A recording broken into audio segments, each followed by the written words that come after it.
Arthur the King is a movie that may still be in theaters. It kind of bombed at the box office.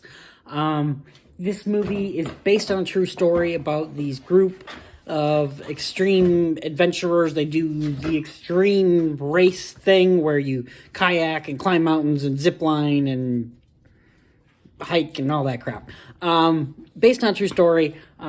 With this team, this stray dog ends up joining them, and they take this dog with them on this extreme adventure race thing. Yeah, if you saw the trailers for this, which I don't know how you didn't see the trailers for this, because it was just heavily marketed. I could not avoid this trailer. And every time I saw it, I went, this movie is going to be cheesy and cliche as all hell. I mean, when you have a line in the trailer of, he's not doing too well, but he's a fighter, just like you know it's going to be cheesy as shit. And that is this movie. It is cheesy as shit. It is based on a true story, though. Life is cheesy sometimes.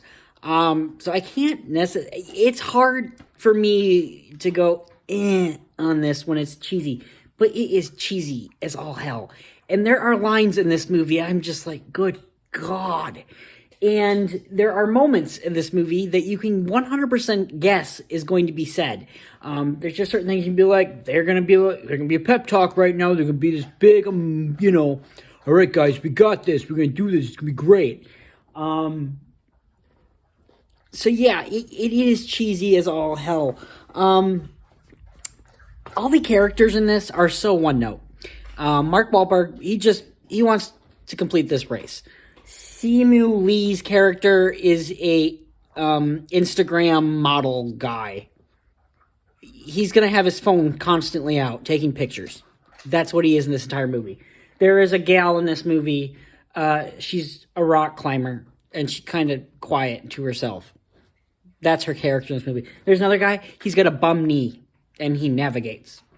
That's his character. The four actors, they really don't have much chemistry. There's really not much here. Again, they're just kind of one-note characters doing their thing. I was kind of surprised. The race really... so the race begins probably a good 20, 30 minutes into the movie. 20, 30 minutes before that, it's basically Mark Wahlberg getting the team together and, being a miserable loser because he didn't win a race. He didn't finish a race. So yeah, that's really the first 20, 30 minutes.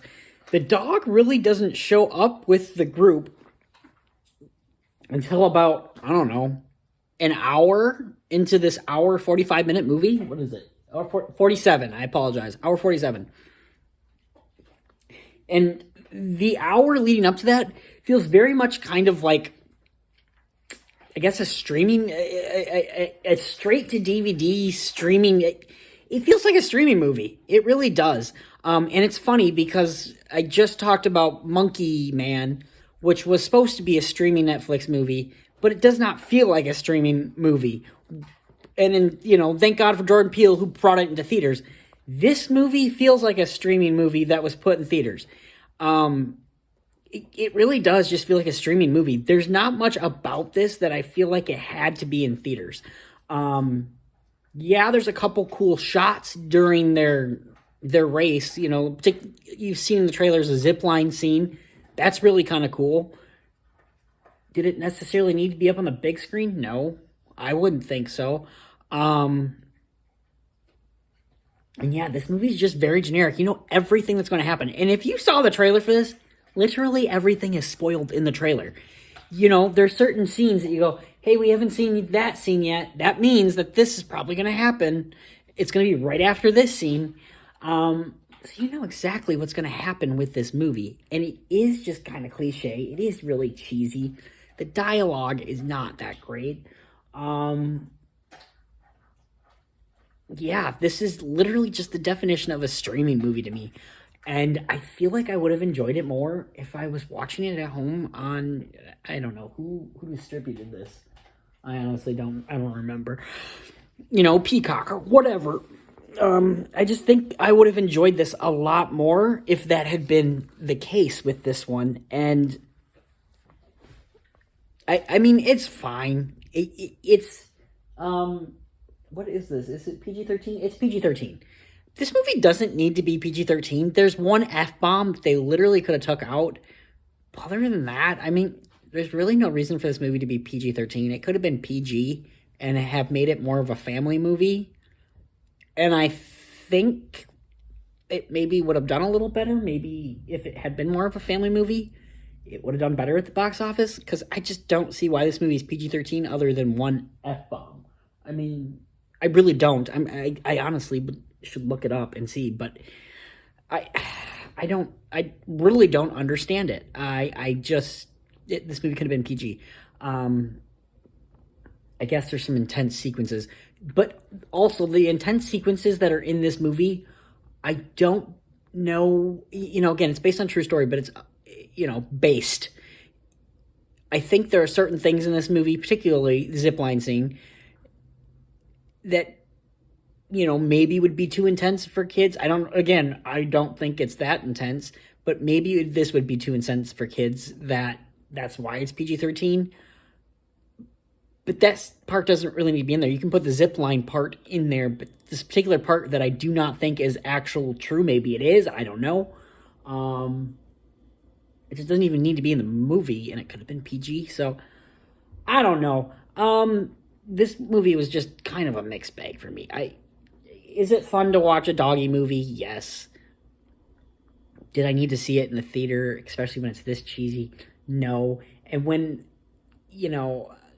a good chunk of this movie feels like a streaming movie, it's particularly the first hour of the movie that really feels very, well, that's not true. No, I would say the first hour. It feels like a streaming movie. And the last 15 minutes feels very streamy. The race itself feels more cinematic. There's more beautiful shots. They're landscapes and, they're shooting the hikes and stuff. But it's a streaming movie. This is 100% just your definition of a streaming movie. At the end of the day, I didn't hate this movie, but it was exactly what I thought it was going to be from the trailers. And it's another trailer it's a trailer I wish I hadn't watched, because I literally was like, that's going to happen, and that's going to happen, that's going to happen, that's going to happen. And from watching the trailer, I could just say, well, that's towards the end, that's towards the beginning, that's the middle part. I literally watched the movie just from watching the trailers. And I didn't need to watch the full thing. The full thing, there were certain things I was like, oh, that was kind of dumb. So yeah, in the end, I'll give this movie a 5 out of 10. It is literally the definition of a streaming movie. A movie that you watch at home and go, well, I don't hate that I watched that. It wasn't a complete waste of time. But if you're someone going to the theater and paying for this, I mean, I have unlimited, so it's fine. But it's just, it's fine. 5 out of 10 for Arthur the King. It's fine. So yeah, guys, I hope you guys have yourself a great night. Don't do anything I wouldn't do, and we will see you next time.